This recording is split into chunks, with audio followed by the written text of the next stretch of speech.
what is consent? Consent is an act of the power of the mind to think and understand, to reason and perform careful consideration of participation with something, and to reflect on the consequences of that participation. The proper meaning of consent is a person who exercises sufficient mental capacity to make an intelligent decision that is demonstrated through the genuine willingness of an action, as the result of reaching an agreement in mutual or shared interests, or performing an action that is proposed by another. Consent is not real consent any longer when tactics of terror, intimidation, deception, and fear are used as an explicit tool to manufacture consent in a person, in order to get them to go along with performing an action.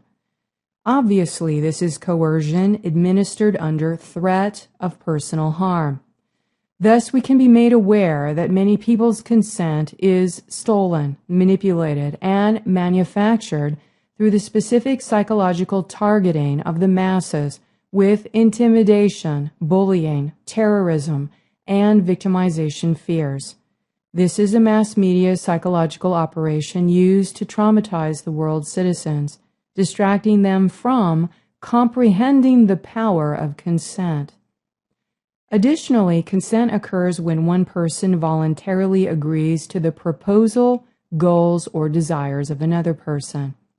This also applies to participating with any kind of organization and other types of corporate structures.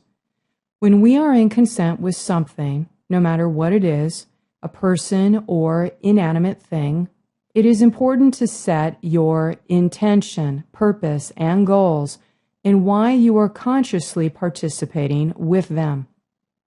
This is called setting the terms of a mission statement, which correlates to the law of intent. All individuals should have a mission statement that reflects their intentions and self-goals, no matter how basic it is, to outline their purpose and direction. People need to be self-aware to the point that they can define what purpose they want to serve in life. A personal mission statement can be as simple as, I choose to be in the highest expression of my divinity and to serve my God source in reaching my highest potential. Furthermore, all organizations and systems of energy should also have a mission statement that clearly reflects the declaration of intent and the purpose of the organizational structure. Mission statements set the intention of the organizational field in the systems of energy being co-created, which will allow you over time to self-assess and monitor if your mission statement and the mission statement and intent of another are congruent or dissonant. As a conscious, awake, and informed person, this step is very important in managing the energies generated between all of your personal associations, projects, and the intentions behind them. With this clarity of purpose, this allows you to check in for personal resonance quickly when things between people and organizations evolve over time, to better monitor if you need to make changes in the intent or consent that you have made in the relationships that you have created. Implied consent. Implied consent is dependent on the circumstances that exist, which lead a reasonable person to believe that this consent was given. Although no direct or explicit words of consent or agreement had been actually written or expressed. Implied consent is based on the person's behaviors or actions in a particular situation or surroundings. An example of implied consent is that if you are participating with a larger institution, such as an educational institution, these places are mechanisms of social order which govern the behavior of the individuals that exist within that community. Implied consent would mean that if you choose to participate with that institution, you are expected to follow their rules. In gaining access to ES Community as a learning environment based upon the Law of One, implied consent would be that our members are in agreement to follow the guidelines of behavior that are outlined and are in consent with the practices of the Law of One. For someone governed by another guideline of behavior or belief system that is contradictory to the main practices, it would generate cognitive dissonance if they were to actually become a member.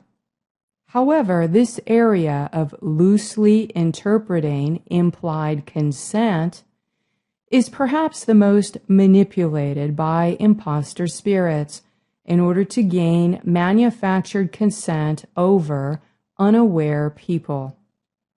This is especially so for those people that have addiction and escapist tendencies masked by unresolved pain and trauma. If we have not been educated to understand that if we engage with unhealthy or negative behaviors, when we engage in those behaviors, we can open our aura to demonic attachments and negative spirits without realizing it. This happens through the consent we have made by engaging in that negative behavior. Even though we may not have given express or written consent to have a demonic attachment, our unhealthy spiritual behavior is the implied consent that is given to the world of dark forces, which allows them to manipulate, control, attach, or siphon your energy while making you feel miserable. When a person repeatedly acts against their soul, or they are victimized by a violent entity using another person to commit harm against the soul, this leaves demonic bindings and other dark residue.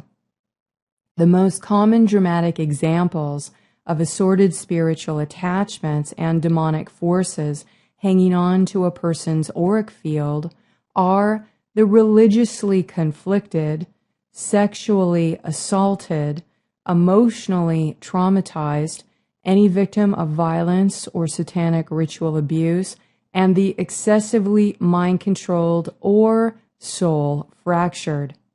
To begin to heal from any of these spiritually abusive issues, the person must learn about the laws of intent, consent, and authority, so they can begin to make informed consent to reclaim their body and energetically heal from severe spiritual abuses that have fractured the consciousness and light body.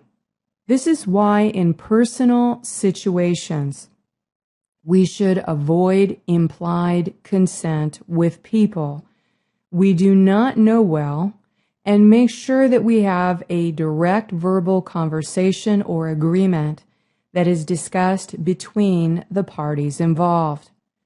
Open and clear communication between people maintains clarity in each person's intentions in order to avoid misunderstandings of what may be construed as implied consent.